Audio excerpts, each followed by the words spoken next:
Vega squadrons turn to ban. Faceless Void. Vega squadrons turn to pick. Vega squadrons turn to pick. Hello! Welcome back. We've got Dire more team- qualifiers here. I'm only Pixel. I'm going to be joined by Andy. I assume Andy's still here. Andy, are you here? I am indeed here. Of course he's here. So. Oh, the Vega double squadrons bubble, Owen, why? turn to ban. Why yeah, did Vega there we let go. them get the double bubble? The purple strat again, Andy. It Well, I mean, prevailed in game Enigma's more one. blue, right? No, yeah. I mean, he's got Maybe. like the purplish eye Yeah, no, thingies and okay. whatever. Yeah, he's definitely a blue, but he's got some good purple elements to him. Yeah, Yeah, I want to yeah. mention something really quick just so people know. Oh yeah, go on. So then. the first game, no Diggity, they had pick of Reserve side or time. first pick, and they took Dire. Okay. The Rather second than- game, Okay. Vega took first pick So because no Diggity, obviously yeah. they didn't want second pick, otherwise they would have had the choice. And now this game, Vega had, or excuse me, no Diggity had choice, and they took Dire over first pick, and then Dire Vega took team second back. pick instead of So- first pick. No Diggity still got what they wanted.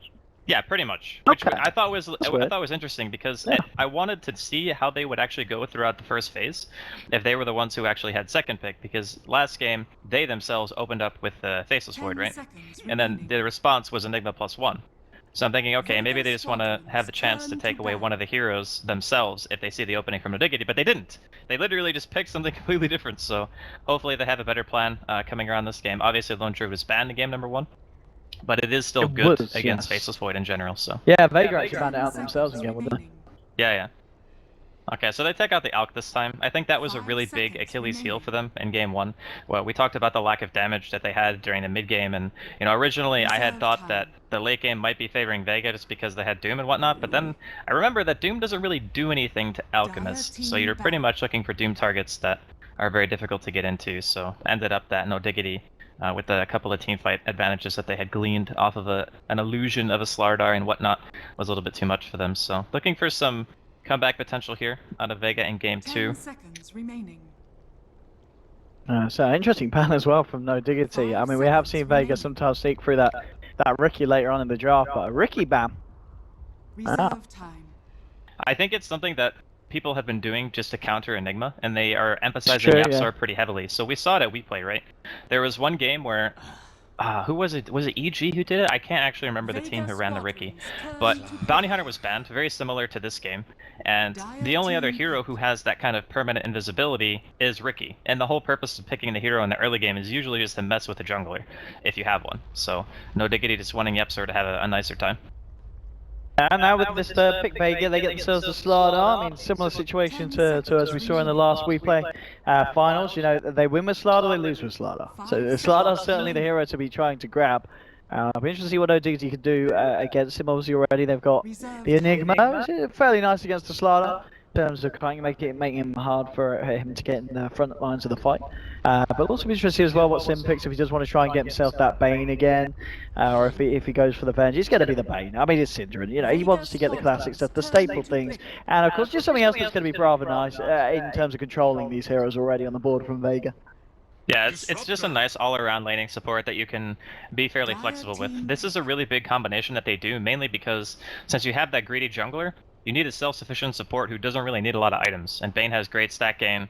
Brain Sap and Nightmare are fantastic early game utilities, so it just fits in very well with what they like to do, which is always kind of pick Yapsar, that greedier hero that they can try to get away with. So Vega going for the Disruptor. It's one of their comfort zone picks. We talk about it all the time, how much we love seeing them play it. And I think this is something that's also, obviously we talked about in the first game how it could be good against the Bane, but we didn't see it. This time we're going to get a chance to, and it's obviously very good against Enigma too. If you can catch him out with like the edge of his Static Storm, that's all you really need to do to interrupt the Black Hole. Yeah, this is right, yeah. As you said, as we were saying, it came on really nice strong pick here from Vega Squadron, this Disruptor, and leaving in their lineup still just a second support or a jungler indeed for the side of Vega, whereas no Diggity, they're still looking for what looks to be both Qualifier hero and Era's hero once again. So we'll see what they decide to opt for. Well, this time yeah. they will have to go for something a little bit more conventional. They're not going to be able to go the Alk route. And wait, has no Diggity played Safe Lane Void before? I feel like it would be a Kezu hero more than anything, but I Yeah, could be wrong about it's got that. to be Cassie, surely, yeah. Okay, so there's Quake this hero. They're gonna just go with the Invoker. I'm assuming this is probably just gonna be Exort, since you have Void and Enigma on your team. It's very easy to set up for Sunstrikes. I mean, heck, they even have Nightmare as well during the early laning phase, so something that can actually help pressure the off-lane hero, which Lone Druid's pretty beefy, and they're gonna need all the damage they can get once that hero hits level 6, so I quite like the pick. It's pretty good. 5 seconds. Yeah, remaining. Exo Invoker could be a lot of fun for the side. I mean, it's quite interesting to see Invoker being picked up, because it certainly seems like there's a few teams that do still value it, but of course, just in relation to how much we were seeing being picked up before, it has fallen off a lot. I mean, in your eyes, do you feel that there definitely still is a space for Invoker? He still can be a very strong hero. Yeah. I think No. Exort Invoker is still very strong. Quasso X has its benefits, but it's more about the mid-game control when you're playing that build.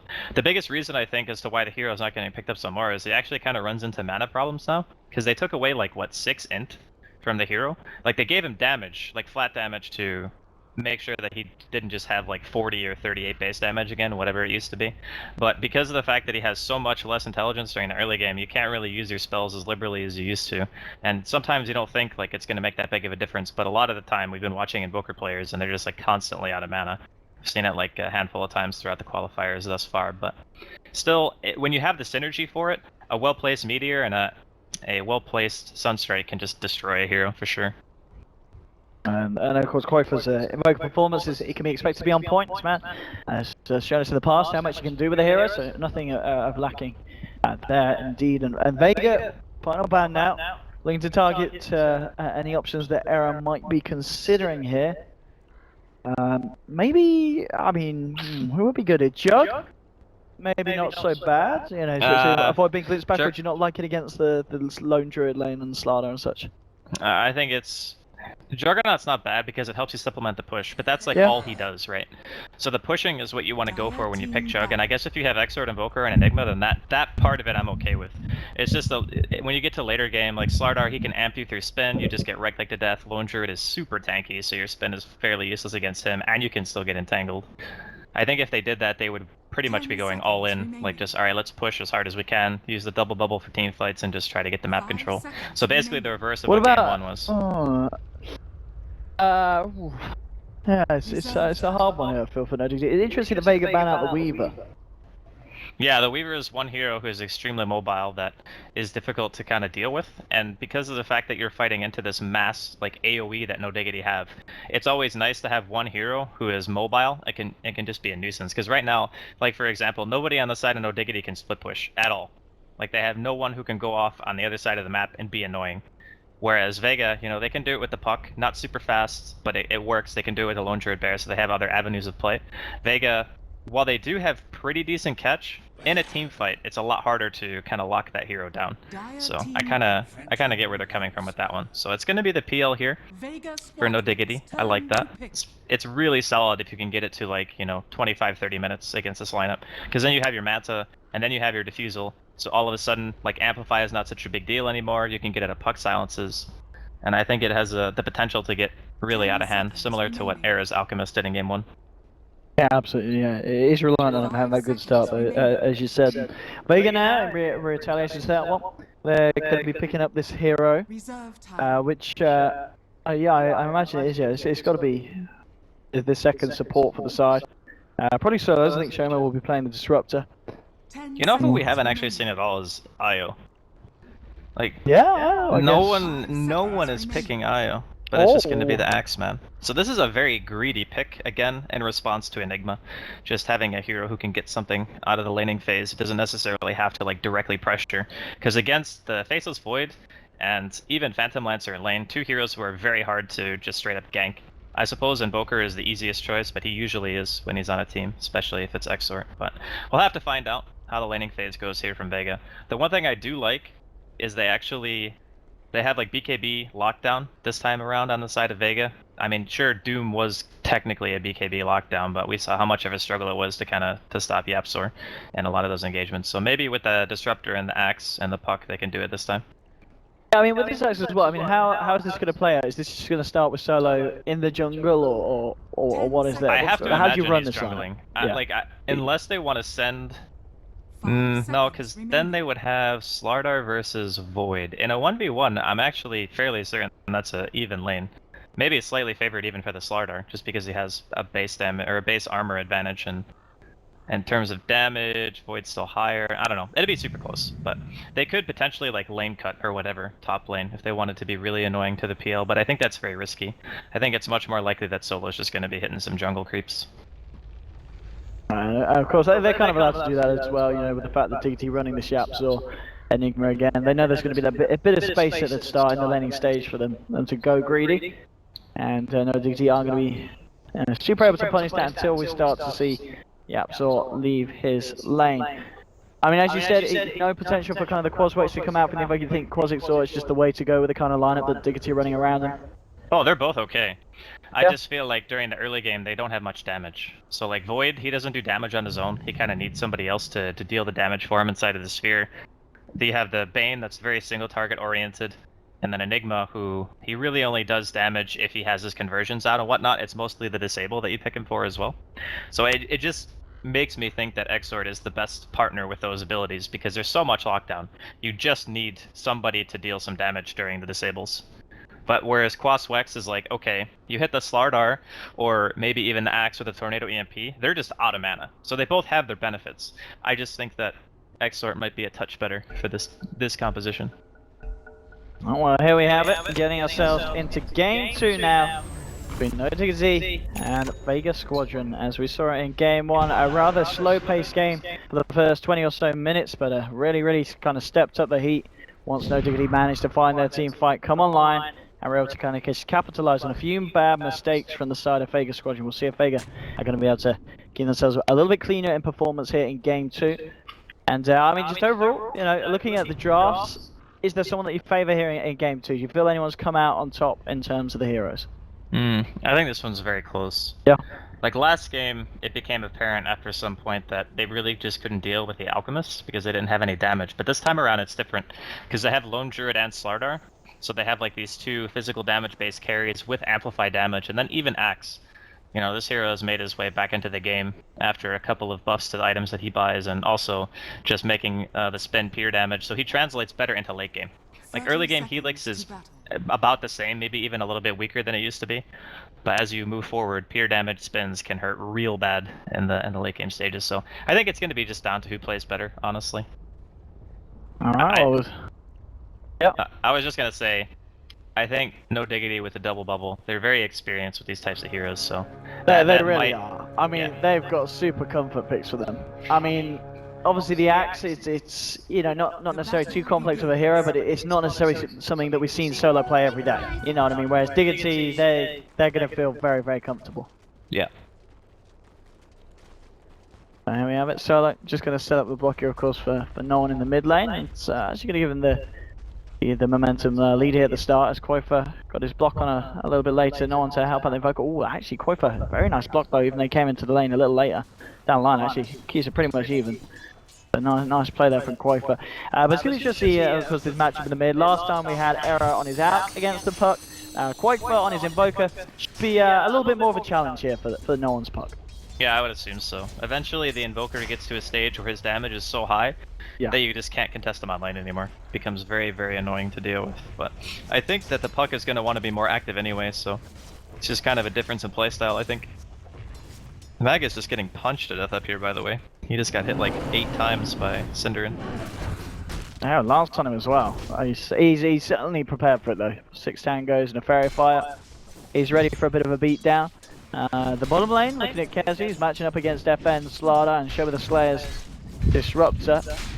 He should have a final time. We've been talking about obviously Mag's performance on the Faceless Void and how stable he is with the hero as well. Kezu certainly up there from off the back of the games that we've seen going back to Dream League and recent games here in the qualifiers. You know, Faceless Void is a very safe hero for this man, and it's gonna be interesting to see Solo how quickly he can farm his way through this jungle. He's getting off a good start here. As we said, there's not really going to be much movement from Diggity over to try and interrupt him.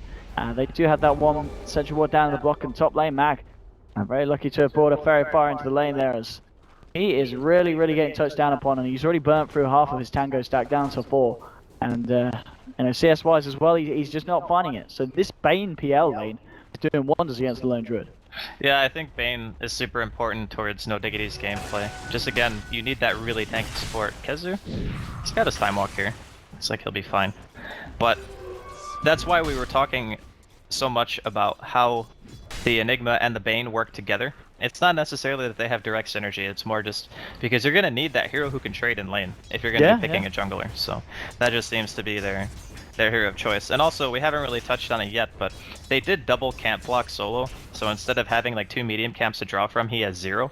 And that's why his jungling speed is going to be just a little bit slower. YapzOr has access to the full jungle, so he's already almost a half a level ahead right now of the Axe. And that does give a bit of an economic advantage to No Diggity. It certainly does. As we've been talking, the rate that YapzOr is going to be able to farm his way through that jungle. They are certainly going to have the edge there, and as soon as he's level 6, we'll see if he wants to try and go for a gank again. And like he did in game 1, looking for potentially the puck kill in the mid lane.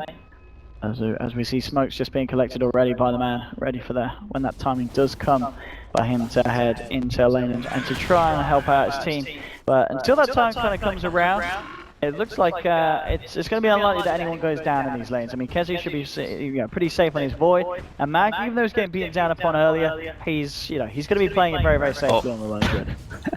I assume this was intentional, Solo. That wasn't intentional. It wasn't. Check his. What's the gold light on the Axe? He did spend his money, so it doesn't matter. But I think he didn't mean to die there, because if you look at his inventory, he doesn't have his. Okay, now his tranquils are assembled. So I think he was like trying to send them out or something, and then he just died pulling the creeps back. So a little bit unfortunate, but not really. Again, it doesn't set him back. I mean, it's.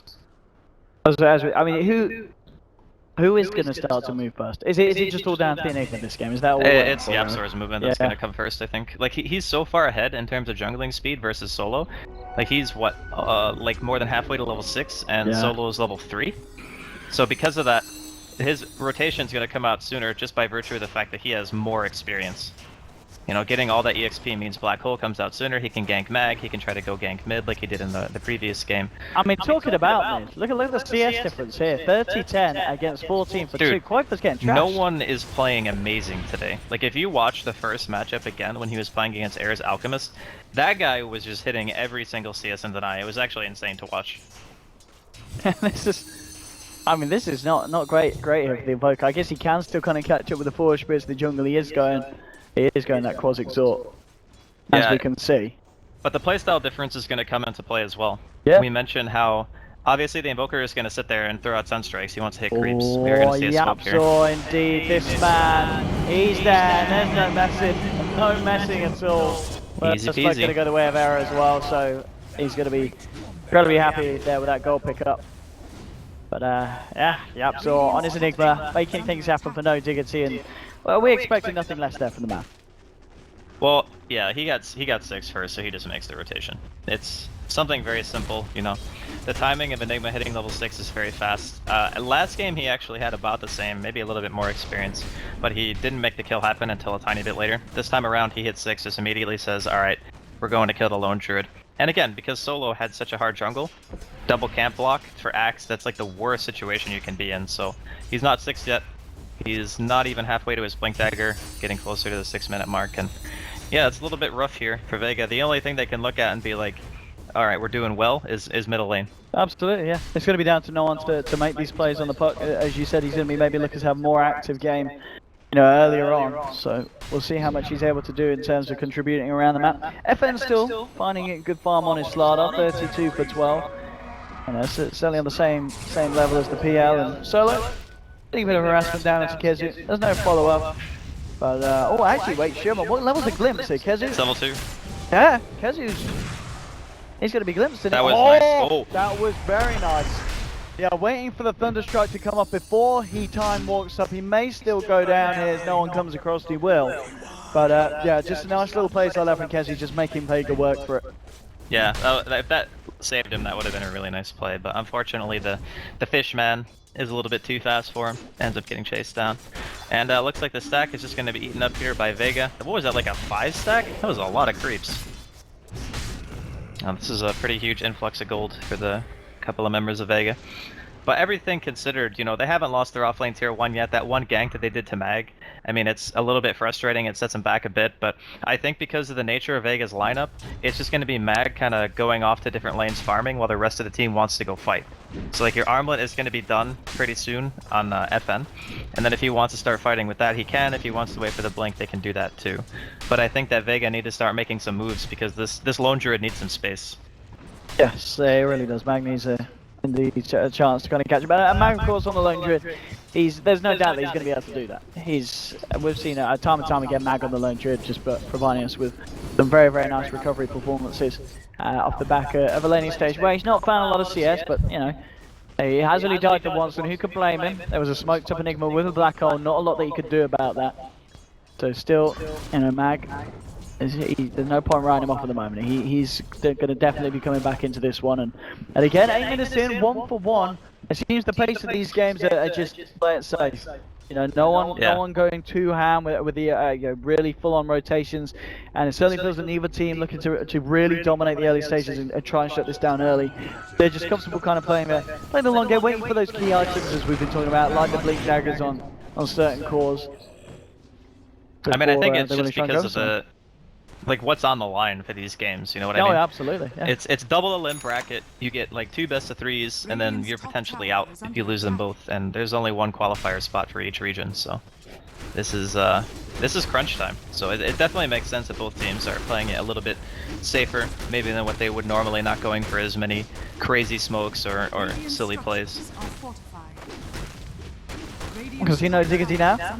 Pushing onto the tier 1 at the top, Error and Cinderin, they should be able to claim it. And talking about Error, of course, he's been absolutely uninterrupted here on the Phantom Lancer.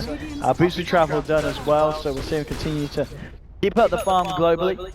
Kezu, he's not quite found his level 6 here yet. He's actually suffering a little bit, this Void Boy looks a bit in terms of levels.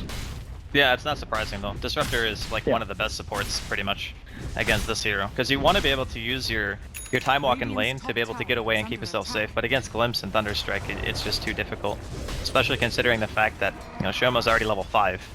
Oh, look at Yabzo, he's got a black hole, he's eyeing this one up, he's looking to come around the tree line. Can he get himself close enough? Malefice onto Solo, Spear Lancer slow him down as well, and they'll move in onto the axe. He is going to be gonzo. One more touch there from Arrow to the back, and they'll bring down the axe and just punishing Vega, who did go in rather aggressively there with Solo's dive between the tier 1 and the tier 2. Yeah, defensive nightmares coming out from Cinder in the series have been clutch so far. That's the second time I don't know if it would have killed him for sure, but it definitely made certain that Kezu wasn't going to be dropping there, because he stopped a spin and a crush coming in at the same time with the nightmare invulnerability. So once again, nicely done there from the Bane. But you know, it's still, like you were saying, not a super fast-paced game until we see the Blink Dagger come out on the puck, which he is going to have very soon, I might add. He's sitting on 20-50 gold. Oh, and actually just dropping the green coil on Terra, trying to save Sherman the Slayer, and he's actually going to be able to do so. He's actually going to man fight Aaron, he's going to take the kill.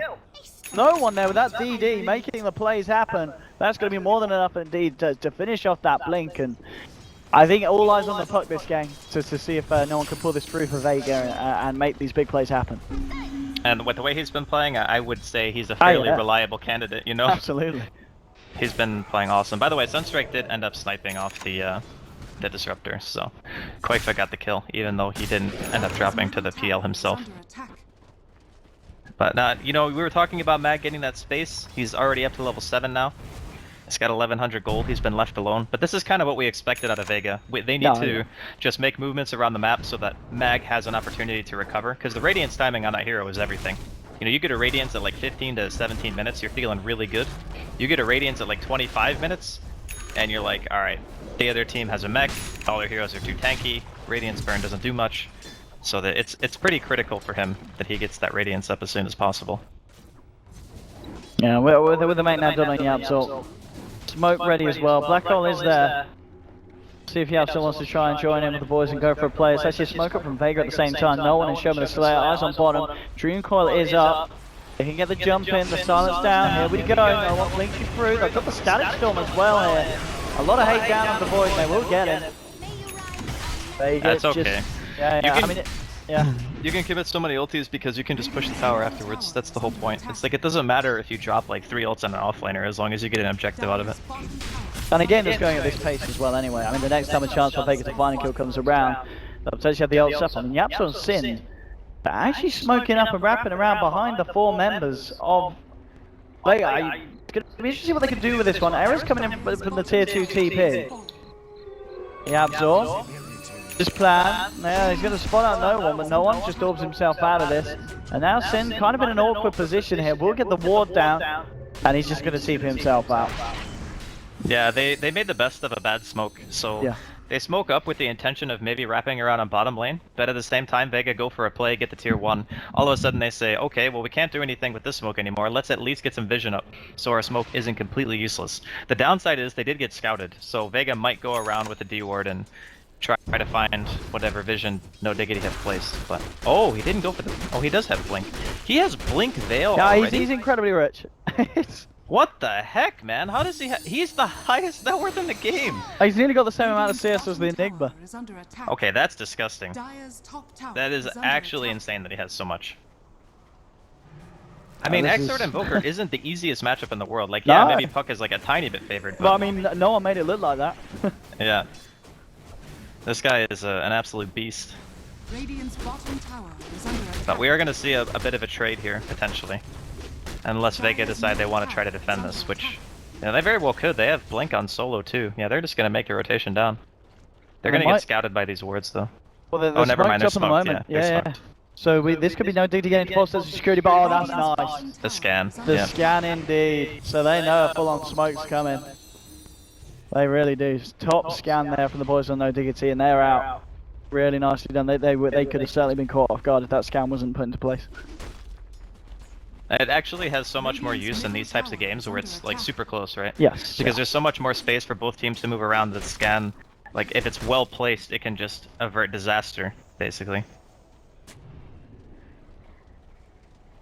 And this warning as well for no Diggity. They've got 4 wards down all over this bottom half of the map, and it's making it very, very hard for Vega to try and play around. Is under attack. Everything being spotted out by the boys. Blink Dagger now done on FN. Synderen is there though. Oh, okay. I mean, He did. FN, he did manage to buy his Blink. It's a good job he did. If he wasn't, you know, didn't have that gold, that would have been really painful. But nonetheless, they get the kill. They'll lose Synderen in return, but Sin will take it. But I think Vega they'll be very, very relieved that they did manage to get that gold for the Blink Dagger before the Slardar went down. Yeah, the core items are complete, and that's really what matters. So, as soon as T revives again, let's double check and see. Okay, so they don't have any... Oh, they have 1 smoke. Alright. So the 1 smoke means that, you know, there's an opportunity for Vega to take another fight. A lot of the vision from no Diggity is around the jungle, so if they do like a lane smoke or something, they know scan will be down at least for a little while longer. They got like, what, 3 minutes? Yeah, give or take. So they have a bit of an opening here where they can kind of make a play.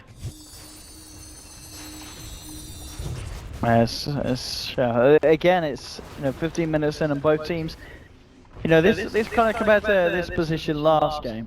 I think this was the point where Vega were kind of 8-4 up, and they were looking to be in the driver's seat because Era was having a bit of a tough start on the Alchemist. But this time around, Era on his PL, arguably a hero that he's going to be much more comfortable on, and we're seeing that at the moment in terms of farm. He's right up there, top of the board, neck and neck with the Invoker and the Puck. So this is in comparison a better position for Diggity to be in at this stage. But Vega, they're being incredibly proactive, and as we're going to see with the smoke again, they'll try their best to catch someone out. They know Roche is up. They may be worried that no Diggity would go for it. They do have that Quaz, Exhort, Invoker, Eidolons, and good fight around the pit. Vega, they're going to get a successful wraparound here. We'll see if they're able to take the fight. They jump in. Crush onto Kenzie, the silence onto 2. They'll remove the Void now, looking for another one. Turning onto Sin. Sin holds him back with a Nightmare. He's going to go for the TP out, but the glimpse is there to cancel it. They'll chase down Sin as well. No one.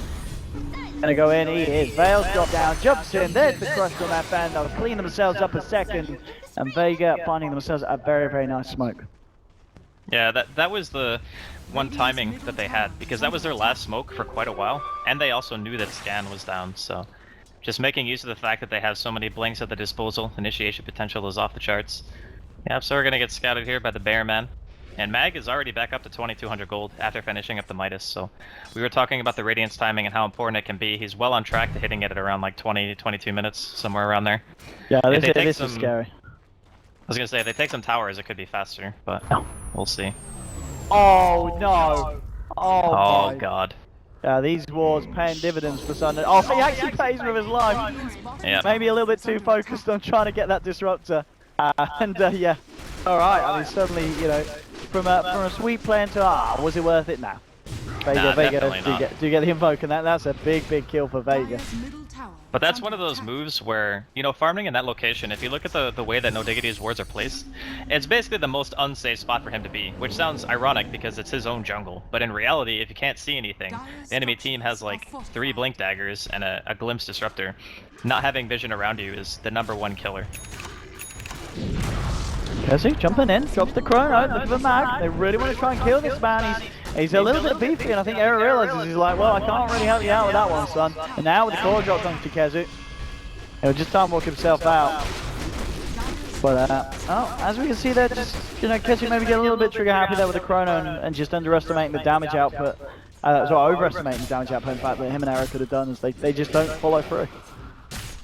Yeah, I think that in this situation, I don't know if either team really feels super uncomfortable about taking it to the later stages, because obviously you have the PL to fall back on No Diggity. We haven't talked a whole bunch about Era, but he is Qualifier is dead.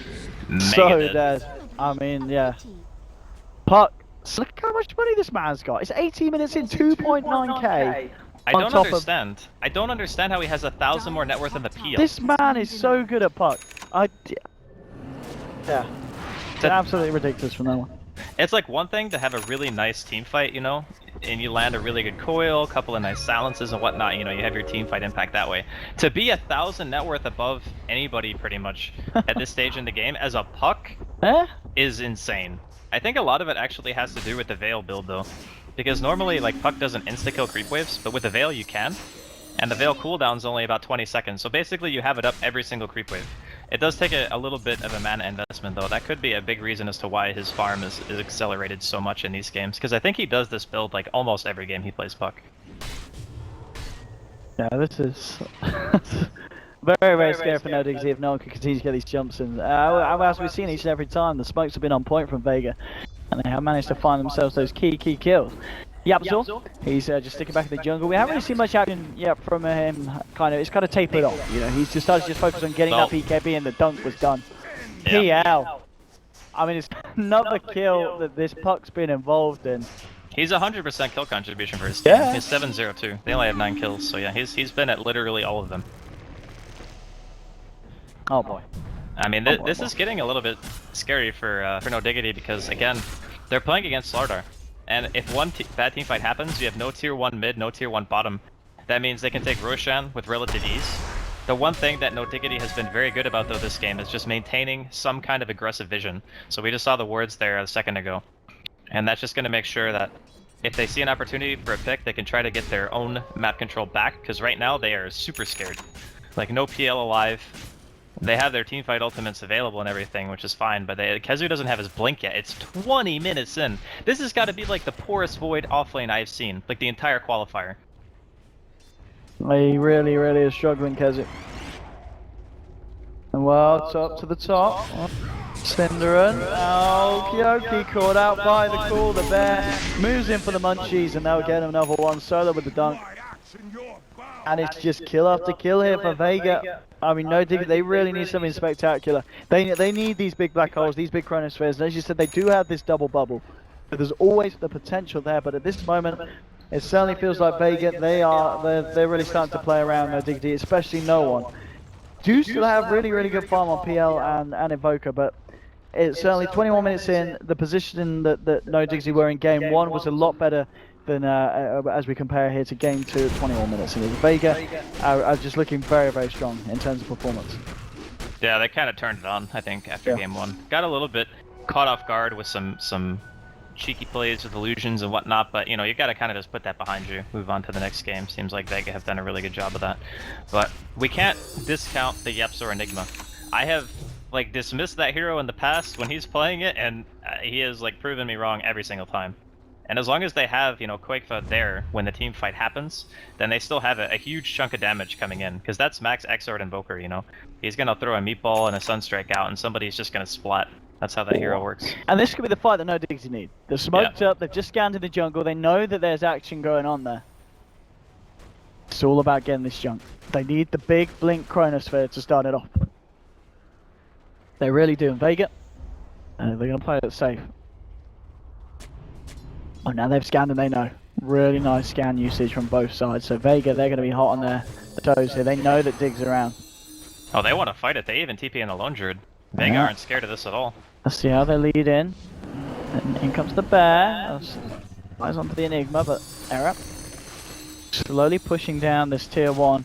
Dire's top tower Both is teams under attack. very much prone to fight. It's just a question of who's going to be able to find the opening themselves in with the initial jump. Vega, they're making it very hard for no Diggity to find a jump on them. They're keeping themselves behind the tier 1 error. With a bit of a wraparound. Vega starting to move away now. The four-man Chronosphere Qualifier drops down immediately out of Big Black Hole onto board the reels it in. There's a triple kill for Qualifier. Sam, he's going to go down as well almost certainly. The Royal not savage enough to save his ass. Holy Qualifier with crap. an ultra kill. Oh, Andy. Okay. They Wards, just got... the wards, man. They literally these won the pings. fight because There's of the more wards. pings there in the current games of EU West added together at the moment. That's a lot of anger there. Oh my god. Well, he wouldn't be angry. That was Kezu's ping, wasn't it? Oh, was it? Yeah, that it's was Kezu. that was Mag's ping, wasn't it? I can't actually tell the difference I don't between know. orange and brown, so who knows. Wow. But You don't have to be like that. yeah, Andy. we saw the vision placed preemptively before the fight happened, and it just saw the entirety of Vega grouped up, standing by the trees, and you know, Kezu gets his blink dagger, goes in, hits a 4-man sphere. Only person outside of it is a lone druid, which who cares? It's freaking lone druid. And then team fight was won. That easy. Roshan gonna be going the way as well.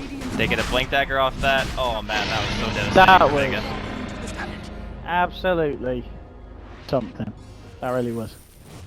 That really was. I mean, you talked about the double bubble, Andy, and that's the power of it. Double bubble.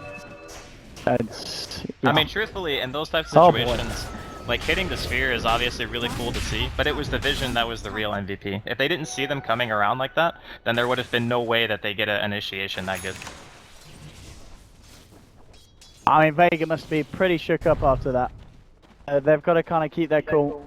They're still, you know, they're not in a terrible position, but it's, you know, you don't have to be an expert to realize it's not as good as the one that they just were in before that fight.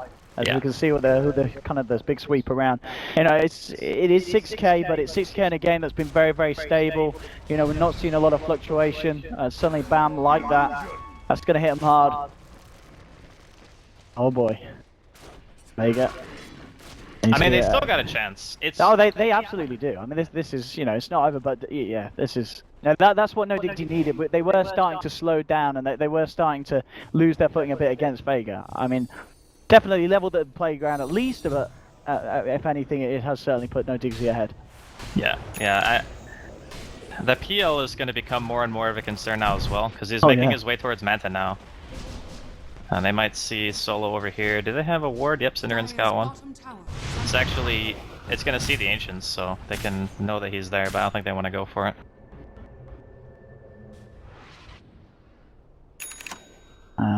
Ag's now done on Qualifier as well. I mean, as you were talking about before that last engagement, you know, you hit 4 people in the bubbles, and the amount of damage that this man can throw in, you know. Nerf or no nerf, Invoker's still incredibly scary in the amount of damage you can just throw out into a team fight where you've already got the control on the enemy. Yeah, for sure. It's ridiculous. It's one thing that Vega will have to always keep in mind going forward in this games. If you're not ready for the Wombo combo, you are gonna have a real sad time. I mean, that's one of the downsides too to picking all these like melee heroes. So like Lone Druid is melee in ultimate form, Bear has to be in melee range, Slardar and Axe as well. Like all your cores basically need to group up around a target in order to kill it. And because of the way that those team fights play out, it makes it a lot easier for a black hole or a chronosphere to hit multiple targets. Because the only people who want to stay on the periphery are typically the Puck and the Disruptor. But guess what? No one also has to get right on top of heroes to throw out a Waning Rift. So it's not necessarily the greatest team unless you're getting the proper initiation, which I think is what this game is going to come down to as we move forward. Absolutely, yeah. It's all down to yeah. Again, a lot of pressure on no one, I feel. He needs to get these jump ins. He needs to kick it off, because if he doesn't, No, Diggity, they're just going to kick it right back at them. We'll see what the next point of call is. Synderen just eyeing up the puck in the mid lane. Not finding anything. Error. Up to the top, as you said, you know, once he's got that mantle, he's going to be much harder for the side of Vega to deal with. That is for sure. I mean, he's pretty much got it. He just has to sell his Aquila, and Yeah. he has it. Alright, I guess he could hold on to it if he wants to just have room for the item after the Age of Spades. But I don't think no Diggity are feeling in any particular rush. Like, the one thing that's really nice about their lineup too is, in addition to having the PL, going high ground against them is extremely difficult, especially when you have nothing but freaking melee heroes. Like, yeah, Lone Druid's okay, but all Yepsor has to do is drop a Midnight Pulse down and Malefice the Bear, and that thing is going to lose like 30-40% of its health easy. It's just super frustrating to try to high ground that team. The BKB on the Slardar is going to help a bit, so FN has a little bit more during the team fights, and he can now contribute. Only really has to worry about the real hard BKB lockdown, aka the double bubble. But I think it's going to become increasingly difficult for them to find this kind of engagement. Well, we might see both teams on themselves involved in something again down at the bottom. They're starting to come through, no Diggity, but see Vega already teeping out. They don't want to hang around. They're a bit of PTSD of what happened at this point of the map last time. As no Dig, they're going to continue with this push. They might try for a tier 2 here. No one's. How's he doing on the Agnes? What's that out on the courier? Is it the? I think he's got it. Got it, hasn't he? Yeah. Yeah. Sorry, yeah. Still the highest net worth, I might add. Somehow. I don't even understand, actually. It's like crazy. Oh, but I like this as well, though, Vega. They're kind of avoiding the pressure from bottom. They want to try and go for something mid. Maybe trying to bait and see if the TPs come out and then try for a jump from the high ground as they're sticking around in the dire jungle. They might have to back up soon if no Diggity just continue to push down bottom. Yeah. I think it's kind of tough.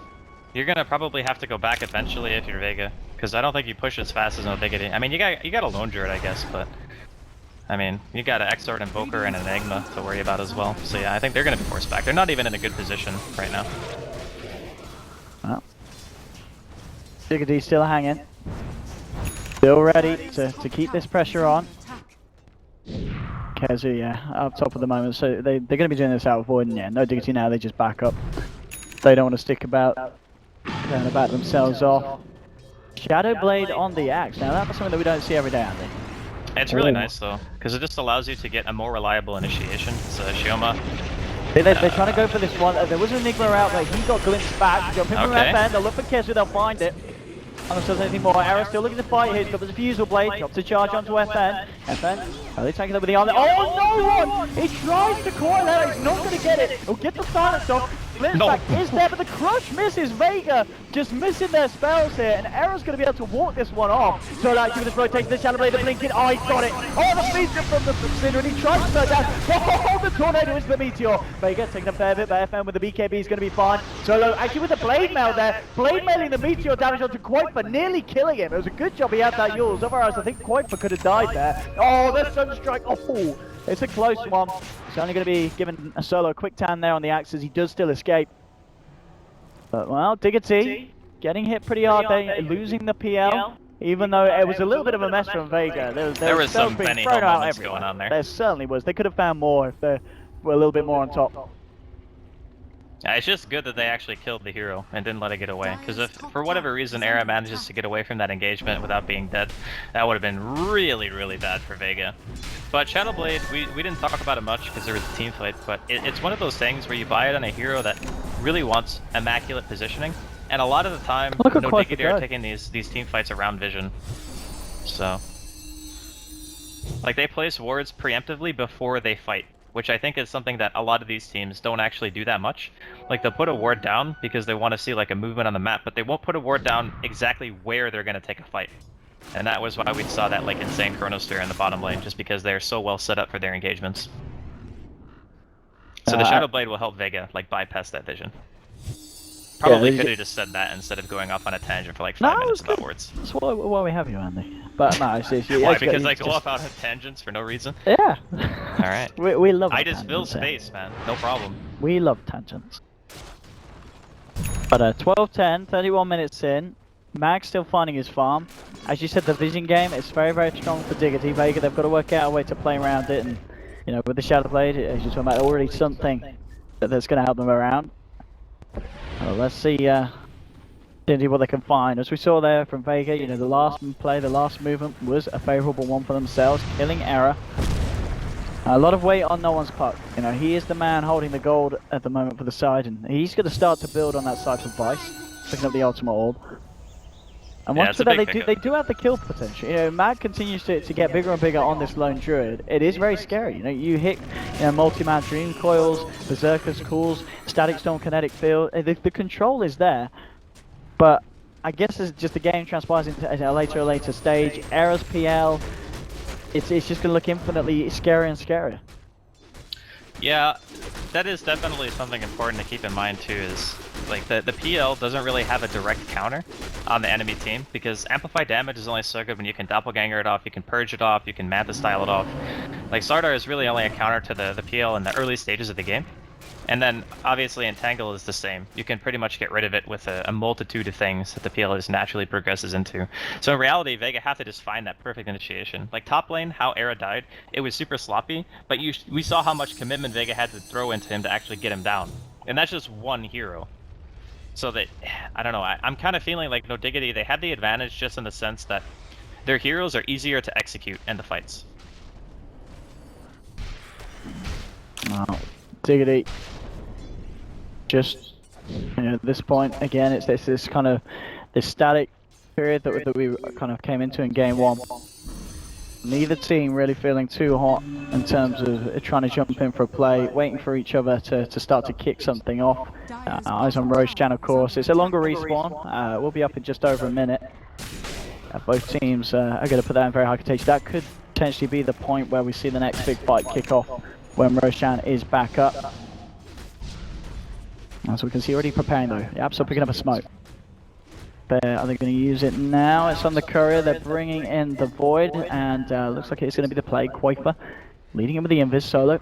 Shadowblade's just about to wear out, and indeed he's got this gem Qualifier.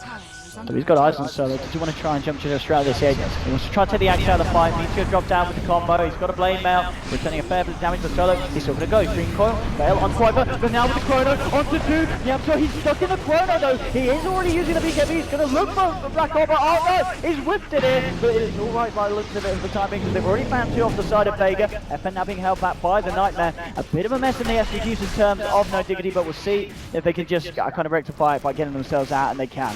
That's so, really bad though, because they needed to find more, and now that, you know, with those cooldowns gone, Roshan back up. So close. LeMayo. Yeah, okay, there it is. Alright, now they're gonna see it. Timing is on point. That black hole, a very rare whiff there from Yapsor. I think he actually tried to cancel it, because he saw that it was the puck who was inside the sphere with him, and then probably realized after the fact and just didn't cancel the corona, or the black hole. I mean, it really was, yeah. Yeah, there's just the fact that he BKB'd and ended up in the... If he wasn't in that chronosphere, then I think that fight would have been, you know, a huge win for Diggity. It was... one little misplay like that in a game where tensions are this high and decisions, every little play that you make is so crucial. It's going to hurt you like that. And Vega, they're going to be very, very happy with the way that that's panned out. Yeah, but I'm really confused at this movement by Vega. Like, why aren't they pushing? There was a chrono and a black hole, but did they not see the black hole get used? I mean, it was very, very quick. I mean, they canceled it, yeah, immediately, but you had everything up. There's no Fiend Script, or I guess Fiend Script will be up, but there's no Chrono, there's no Black Hole. Why aren't we pushing right now? That's what I'm asking. They're getting there, Andy. Looks like we've got 3 towards the mid. But I mean, they could have easily taken like 2 tier 2s by now. Like, Lone Druid kills those towers instantly. I thought as soon as that fight happened that it would be like 2 or 3 objectives minimum, just because of the heroes that they have. But they're taking a really long time to actually get this push going. Like, by the time they get there, they will have Sphere. Like, I guess they wanted to push the lanes out or whatever, but I think it wasn't worth it. I think they could have just gotten the towers. Well, I'll certainly find one tier 2. Question is, will they go for more down the bottom? Kezu, Garrett out here, Arcane Rune as well, so it would be nice to try and drop a chrono during this period. Actually making a beeline for the Void, solo. The Shadow Blade, he's going to look to try and close the gap, get the initial lockdown. No one jumping in, we'll find the Hex and Kezu. He's got to know whether this man gets out of this one. Crush room for FN, they'll destroy him. Find the Void. Now down for 50 seconds. This, you know, might be kind of the reopening now for Vega to look for another push, maybe find that second tier 2. as they're not going to want to be buying back, of course, on that void. So another tier 2 tower could be on the menu here for Vega. Now they might force the buyout. I think that it could be what Vega are trying to do. Although I don't think you buy back for a tier 2 tower at this stage in the game. That's like really risky. Yeah. Unless you feel like the fight is going to go favorably for you no matter what. In which case that would be your good justification. But for now, still playing it a little bit passively, Vega. Now they're going to commit to the tower. But with only 15 seconds left on the void, they have like no time left. I don't think they can stick around here much longer. Yeah, Black Hole's back up as well. They've got to be careful. They've got to be careful. You've got Error at the moment moving over to the top lane to join, in fact, Yapsil's Enigma. See how much they want to push now. Yapsil's already backing. Realizing that Vega, they've got their eyes on trying to push up to high ground. Dude, that is evil. Doing so much work. That bear's like doing no damage. He's still slowly getting it, They'll force out fortification.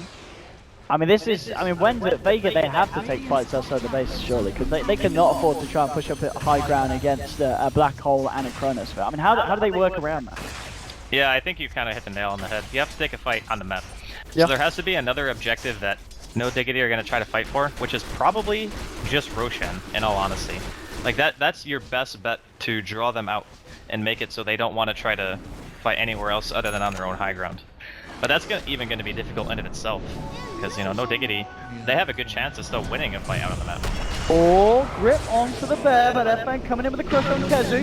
Defensive non-reference in, trying to save the man. Don't come through early, and Kezu's going to live. Time walks out, now Solo stuck in the tree line. Error moving in, Solo out of mana, out of luck. Sunstrike coming down onto his head, and Qualifier will pick it up. Now trying to clean up the bear as well, and they'll get it. By the looks of it, a lot of damage coming out from these boys. They'll drop a charge, and 300 gold going the way of Error's PL. And that's Axe down for 70 seconds. There's no buyback either on Solo. So just a bit of mispositioning there from Vega that quickly gets punished by Diggity. Oh, if they had gotten the void, I'd say it would still be alright, but unfortunately the dunk width there from Axe, you hate to see that, man. That's like the worst feeling in the world when you have an Axe and he throws out a culling blade and it doesn't get the kill. But yeah, they get something off the map here. No Diggity buying themselves a little bit of space. They're gonna smoke up from Vega. They're smoking into double bubble though, man, and they don't have Axe and with one man down. Yeah, and they have like no vision. This is like really risky. It might catch Diggity off guard. Yapzor, he's there. They're gonna get the Hex onto Error. Epic come in, but there's a Black Hole! Gets in! Onto two of them, the Meteor as well! If the Doll's still there, he comes out with a face shift. So what the hell were Vega thinking? What were they thinking? If they're gonna lose FN as well, BKB or no BKB, this man in a whole lot of trouble. Oh dear. Vega just...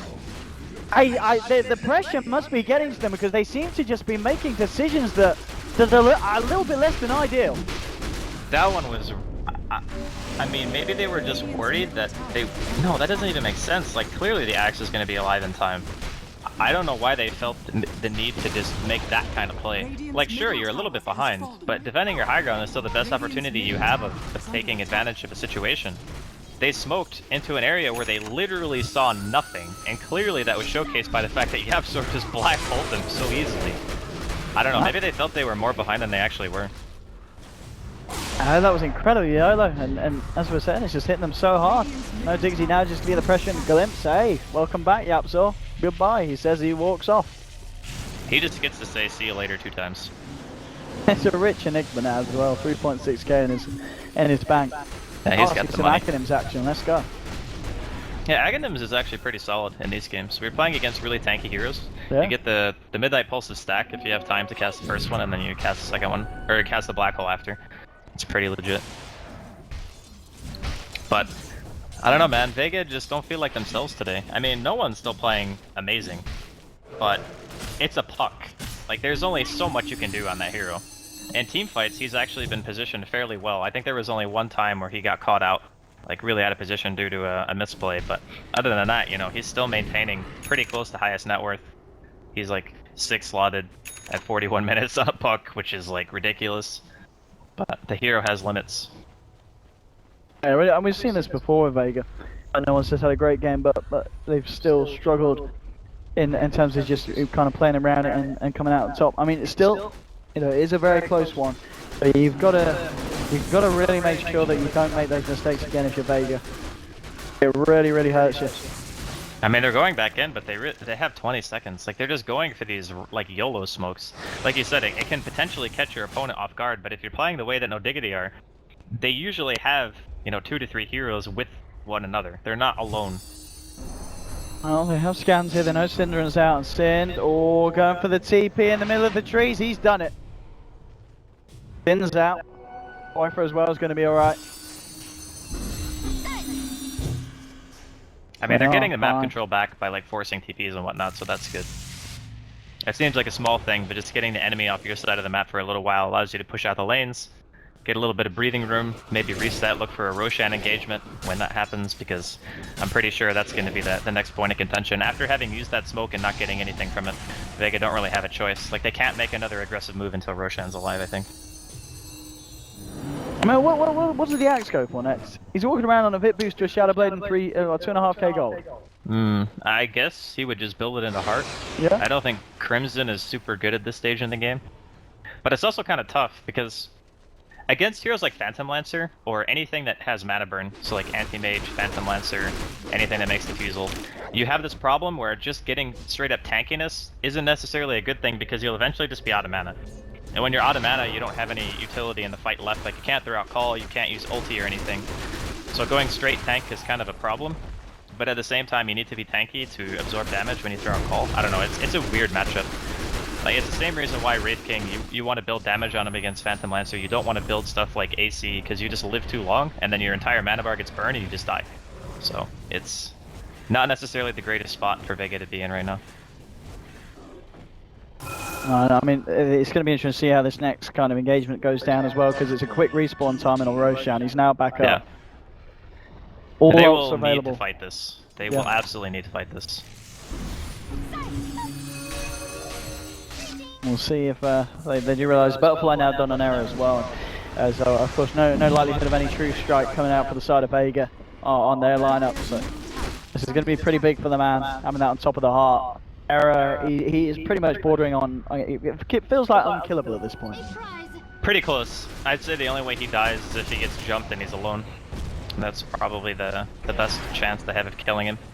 But like we were talking about, they're not just splitting up, you know, they're not split pushing the map. They know that they have to play it safe. When Vega have a team that has so many Blink Daggers, like the Slardar initiation, the Puck initiation, the Axe as well, the only way you can really throw away the game as No Diggity right now is by being alone and getting picked like multiple times. And because of the fact that they actually don't have any vision, except for around the Roshan pit, this is the only spot where they feel comfortable being. Which again is, I think, the ward play from No Diggity is, in my opinion, the most impressive thing about this team. Their aggressive warding and how they play around it is just super nice. I think it's actually like winning them games straight up. No, it is really smart stuff. And I think this kind of just is a testament to how Diggity just steps up their play and performance and where they read the game as a whole over this qualifiers. And now they're setting up to Vega. You know, you would have said what, a month ago, you know, looking back, you know, early days dreaming, said, you know, no Diggity, they're going to take they're going to take a series, it could take games off Vega Squadron. It's not something you would have expected, or at least you would have expected them to see them struggle. I mean, this is not No Diggity struggling. This is them playing at the same level, if not even higher than Vega Squadron, which is very impressive to watch. Yeah, I mean, it's just because of the lineup that Vega have, their transition into this stage in the game is becoming a little bit more fickle. Like, they have to outplay right now in order to win fights. Yeah. And it's not even just like a little outplay, it's a lot. Like, No Diggity have to biff an ultimate, more or less, for them to win a fight. No, this is nice though for Lone Tree. Mag's now got that Monkey King bar, so they do have a way to get the deeps down onto Era. Okay. That's gonna help. The bigger question is, how much uptime is that bear gonna have in a fight? Like, who is it gonna be able to stick on in this auto attack? Because sticking on a Phantom Lancer with Manta Diffusal is extremely difficult to do. There we go, Era. Ready to front the push onto this tier 3. Vega, they need to come up with some kind of answer. Onto the Rex as well. No one dropping the veil. Jumping from solo. Look at the initial call off, trying to bring Era back away from his team, but he's still got that Aegis as well, remember, on the PL. Now out comes the fortification, but Melee Rex already down to half. They need a big jump in. The bear's already there, chomping away, but the Enfeeble laid down by Synderen. Era, he's going to try and walk it off at the moment. So on the back line, does catch out to here. Selling Storm drop, but Kezu gets the Chrono Sphere to the catch Shoma on the sidelines. FN already popping the BKB, but he's out of mana. Era's already taken it down with the Diffusal Blade. No one's going to go down. 2 dead and no one. Oh, he does not have buyback. He does not have buyback. Axe does. He'll get himself back into the game, but there's still a black hole available here. The bear's going to go down. There's no resummon there. Oh no, sorry, there is. He's just resummoned it back up. Oh, thank goodness for that, because they need some kind of good news now. Oh, the G! But the G's, and now Yapstor turns back around. The black hole onto 2. FN gets the crush up armor toggle as well. There'll be Hex onto Yapstor. They will take down the Enigma, but they've lost 2 more. There's a buyback from FN. They need to clean this up. Era, Qualifier, still alive in this era, going back in to clean off the racks. FN, going with the stun. We'll get the crush out. Kezu, he's still around, and the 3 of them staying alive here. Oh, now. Oh, no, and he just brought back, and he's dead again. He is dead again on the puck. 22 to 16, no Diggity now on the verge of taking the series 2-0 against Vega Squadron. It's looking pretty bad for the CIS side now. Yeah, I think it's game, actually. Yeah, they are not in a great position to hold this, and no Diggity. What a way to start the day here. Van jumping in, looking for Kezu with the BKB, the bashes. He'll find the baseless void, getting himself back out. Still pretty much going to play around for 80 seconds before this puck is back. Hex onto Choma the Slayer. Qualifier moves in, and he'll get it. They get a kill streak now from Vega. FN, Crush, Era, Mag, he's coming in as well. Mag, how long till his bear's back? 37 seconds. That's way too long. They're gonna get naked by then. They certainly are. They're certainly holding on though. This is a very, very important game. So both sides, Vega, they're not going to give up too early. They want to try and hold on as long as they can. There may be a chance for a final stand. 30 seconds until Disrupts is back. Diggity, they're not messing. Mega creeps have been taken. No Diggity, Cinderin, Era, Qualifier, Yapstor, and Kezu just about to do it, and they've done it. GG, well played is called as Diggity move forward here in the first stage of the playoffs. They'll go up to play against the winner of Ad Finum and Empire, which will, I believe, that game will be tomorrow. Vega, they'll be knocked down. They'll play against the loser of that next series. That will be today, but no Diggity. They've certainly done it. 2-0. They play a safe game. They play a calculated game, and at the end of the day, it's just a better game, Andy. Yeah, the second game was much more convincing to me than the first one. Like, the first one I would attribute largely to just that one, like, illusion, which is really weird, but it's something that happens.